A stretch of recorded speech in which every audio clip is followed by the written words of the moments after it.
ముఖ్యమంత్రి నారా చంద్రబాబు నాయుడు ఆదేశాల మేరకు స్థానిక ఎమ్మెల్యే కురుగొండ్ల రామకృష్ణ సూచనలతో రాపూరు క్లస్టర్ 4 ఇన్ఛార్జ్ తిక్కమనేని ప్రసాద్ నాయుడు ఆధ్వర్యంలో స్థానిక షాదిమంజిల్లో వర్చువల్ మహానాడు కార్యక్రమాన్ని ఘనంగా 2 రోజుల పాటు నిర్వహించారు.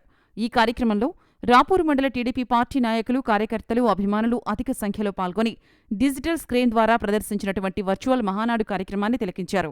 అనంతరం సొసైటీ అధ్యక్షులు దందోలు వెంకటేశ్వర్రెడ్డి, పట్టణ అధ్యక్షులు ఏదోటి కోటినాయుడు, క్లస్టర్ 4 ఇన్ఛార్జ్ తిక్కమనేని ప్రసాద్ నాయుడు మీడియాతో మాట్లాడుతూ తెలుగుదేశం పార్టీ వ్యవస్థాపక దినోత్సవం మరియు మహానాడు 44వ వార్షికోత్సవ కార్యక్రమాన్ని రాపూరు మండలంలోని అన్ని క్లస్టర్లలో ఘనంగా నిర్వహించారు.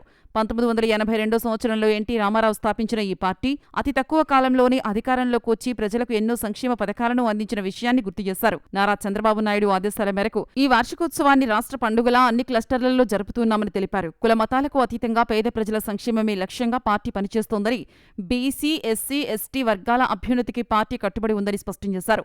మారుతున్న కాలానికి అనుగుణంగా అభివృద్ధి మరియు సంక్షేమాన్ని సమానంగా ముందుకు తీసుకువెళ్తూ పార్టీని మరింత బలోపేతం చేసే దిశగా కార్యకర్తలు ఉత్సాహంగా పనిచేస్తున్నారని పేర్కొన్నారు. ఈ కార్యక్రమంలో నరేష్ నాయుడు, బాలకృష్ణారెడ్డి, ఖాజా, డాక్టర్ వేణుగోపాల్ తదితర మండల పార్టీ నాయకులు, కార్యకర్తలు, అభిమానులు అధిక సంఖ్యలో పాల్గొన్నారు.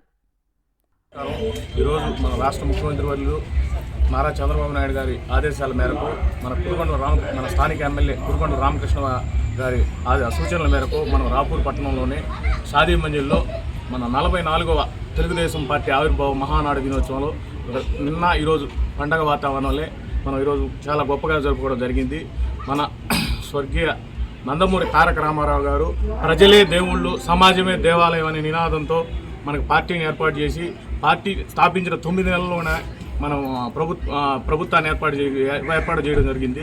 అదేవిధంగా కూడా మన ఈ పార్టీకి కార్యకర్తలే కొండంత బలం, కార్యకర్తలే దీనికి మొత్తం కూడా. పార్టీలో ఒక ప్రాంతీయ పార్టీ స్థాపించిన తర్వాత ఇంత సంక్షేమ పథకాలు, ఇంత అభివృద్ధి చేసి ఒక క్రమశిక్షణ కలిగిన పార్టీ అన్నమాట. ఇది క్రమశిక్షణకు మారువేరు.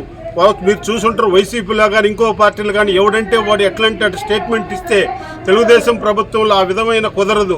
చంద్రబాబు నాయుడు ఆ విధమైన క్రమశిక్షణ కలిగిన నాయకుడు కాబట్టి తన పార్టీలో చేరిన నాయకులు కానీ కార్యకర్తలు కూడా క్రమశిక్షణతో మెలగాలని ఆదేశిస్తూ ఈ రాష్ట్రాన్ని ఇంకా మరింత అభివృద్ధి చెంది అలాంటి వాళ్ళు ఇంకా యువకులు కూడా పార్టీలోకి వచ్చి ఈ పార్టీని మరింత అభివృద్ధి చేయాలని చెప్పని కూడా ఈరోజు తెలుగుదేశం మహానాడు కార్యక్రమంలో మన షాదీమంజిల్లో కూడా ఈ కార్యక్రమాన్ని జరుపుకుంటున్నాం.